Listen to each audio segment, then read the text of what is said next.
les temps que tu as mis en avant dans ton explication sur Salcedo, est aussi quelque chose que me semble-t-il est produit par un trouble qui est dû au fait qu'à un moment donné, on s'aperçoit qu'il y a quelque chose en plus. Les cheveux qui passent dans les petits trous est un travail de couture titanesque. Tu vois. Immédiatement, on commence à imaginer l'état des cheveux et les travails qui nous sert en fait à faire cet acte simple, un peu d'école vinilique qu'on aurait fait facilement, coller les deux tables ensemble. Or que ces deux tables sont tenues par les cheveux, par les vêtements, par un tas d'objets qui nous renvoient à une disproportion entre ce que l'objet donne à voir et ce qui a été nécessaire pour donner à voir, en fait, le travail qui a été fait. Ouais.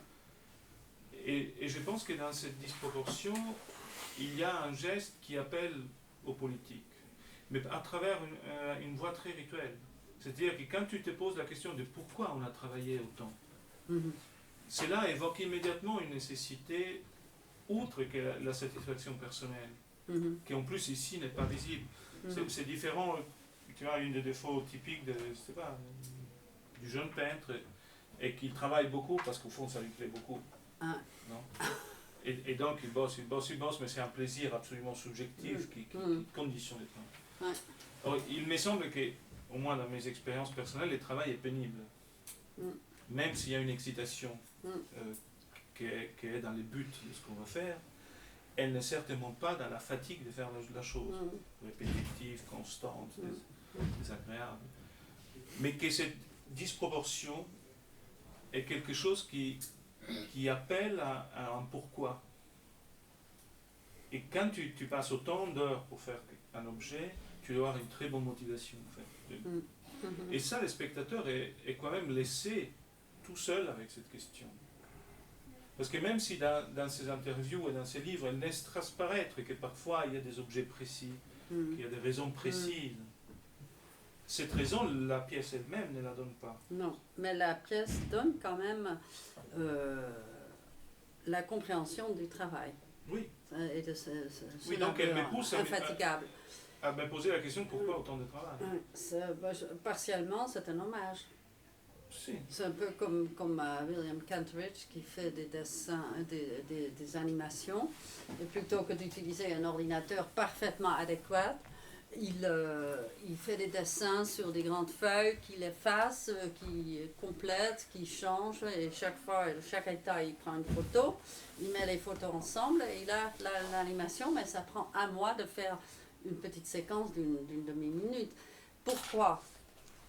Et c'est la même question. Pourquoi tout ce travail eh bien, le résultat est un peu différent quand même de l'animation en ordinateur, mais il y a l'aspect d'hommage, hommage à ceux qui ont souffert.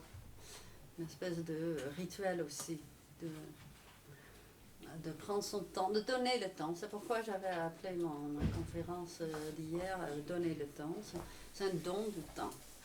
Et le spectateur ne donne pas autant de temps que l'artiste a donné, mais il est presque obligé de donner aussi du temps. Mais donc, il y a une dimension énergétique, tu vois, claire, quand tu commences à regarder les temps. Mais même dans la finition, même dans les travaux des années 90, où la finition des surfaces, par exemple, quand la robe apparaît dans la pièce... Casa Viuda.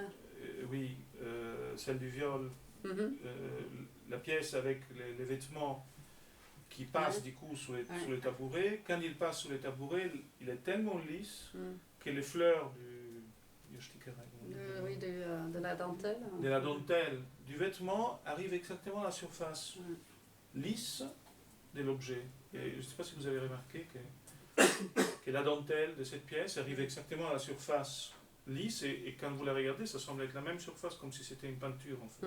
Donc c'est la dentelle du vêtement qui apparaît à ce endroit. Ça demande tout un travail de lissage, par exemple, d'enduit, de lissage et tout ça. Quand on voit les meubles, je ne sais pas pour ceux qui les ont vus à la Tate, quand vous regardez les meubles à la Tate, ce n'est pas simplement, c'est pas comme Naumann qui coule du béton sous une chaise. Hein. C'est brut Naumann, non? On retourne la chaise, on coffre, Mm. on attend une semaine et on l'expose. Hein. Ok, là, il n'y en a pas du tout cette question-là. Il y a toute une question de travail, de lissage, des repris des différents niveaux. Je ne sais pas si vous avez observé que sous les portes des différents meubles, il y a des niveaux entre les tiroirs, la porte et tout ça. Et que Salcedo passe, les lisses sont toutes courbées, tous les passages. Là, on voit apparaître donc le béton qui sort du meuble et qui vient lisser tous ces passages. C'est un travail immense de temps. Oui, tout à fait. C'est un travail de peintre dans un certain Oui, sens. mais c'est aussi une énergie. Mm. Il me semble que là, il y a une réserve d'énergie